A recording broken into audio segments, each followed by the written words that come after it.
there's been a issue with propane delivery, and we have a tremendous poultry population in my district and in the East Fells district. The governor has declared a state of emergency on that, which prevents price gouging and those type things that was a concern.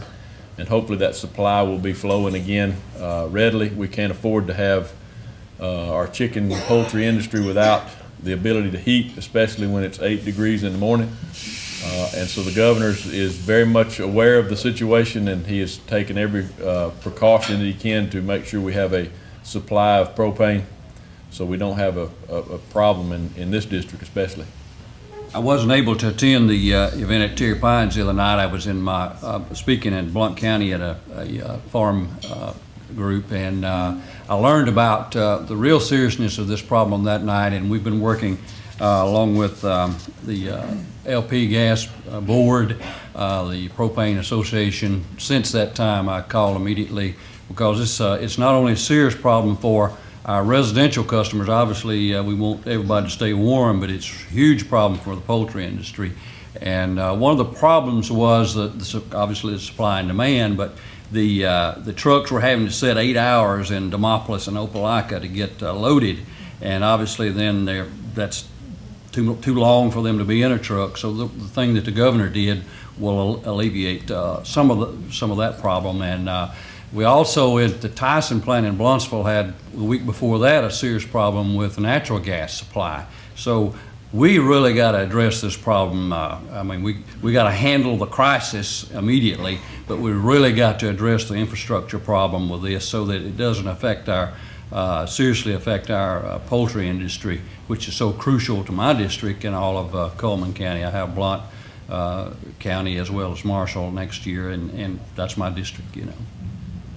With respect to some of the issues like you guys have brought up today that are serious for the state, when it comes to the economy, the jobs, education, general fund issues, how do bills rise up that get so much publicity and eat up so much time, like the castration bill, we had the immigration bill a few years ago, and they ended up back in the courts? And I guess what I'm asking is, how much time does that eat away from lawmakers really getting down to serious issues, and how do you avoid that issues like that come up that end up sinking back down into the judiciary system?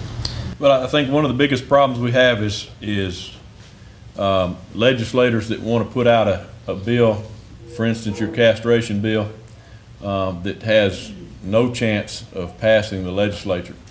It gets a lot of press, and it gets just because people will read about it. We do have several members who have issues that are very important to them.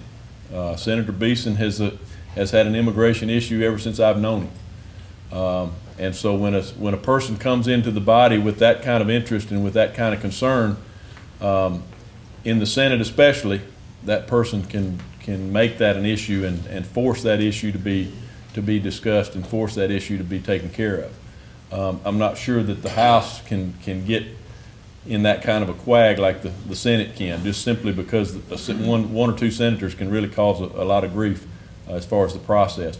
But as far as how it affects me and how I operate, usually bills like that I don't even read, because I know they're not even coming anywhere close to the legislature, which is just, to me, is a waste of time.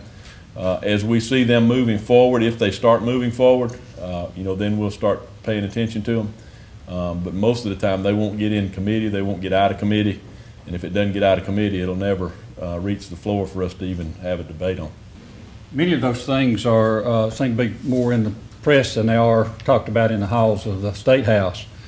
I agree with Senator Busman on that, but in the House, we have our agenda that we have worked on, and the House, in the Republican caucus at least, and so those bills are coming. There's the ones that we're doing early on. Later on, some of those things get in the quagmire. But right now, we don't hear about any of those issues except what we're concentrating on trying to get done to help the economy, help jobs, and like we talked about, tax relief that we need. I've learned that in my short time in Montgomery, it seems like there's a lot of political grandstanding or that sort of thing that takes place, and that's just part of our democracy, and we have to accept it. I feel sort of like Ronald Reagan did when he said, at my age, I don't have time for politics as usual. And I'm trying to focus on those things that I've mentioned and trying to talk about. I have noticed that, I guess kind of like Congress, transparency is a great thing, but when you have a TV camera come on in the House floor, it seems like we have a lot more people pop up wanting to go to the microphone, so that's just part of the system that we have. I would also say, David, that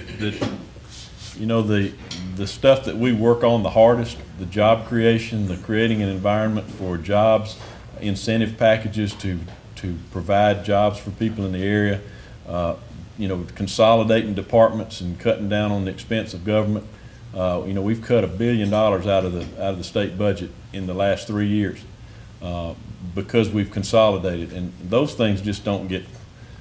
People aren't really excited about that. It's hard to go to the news and say, look, we just did those kind of things. It's easier to come to the news and say something to the effect that we've got a castration bill coming up, or we've got a midwife bill coming up, or we've got a bill that deals with some of the crazy things that we have to deal with. So, any other questions? The trimming that's been done in consolidation, we're going to see more and more of that, or is that reached its peak yet, or is it more? We are going probably department by department. And last year we took care of public service and public safety, consolidated many departments, saved a tremendous amount of money, but we can only do that in stages. You can't do all the departments at one time. So we're picking and choosing which ones we feel like we have the most abuse or the most excess, and we're working on those departments. Mayor? Have y'all thought about HB 244? We mentioned that the other day. Any thoughts on that? Tell me what HB 224 is. 244.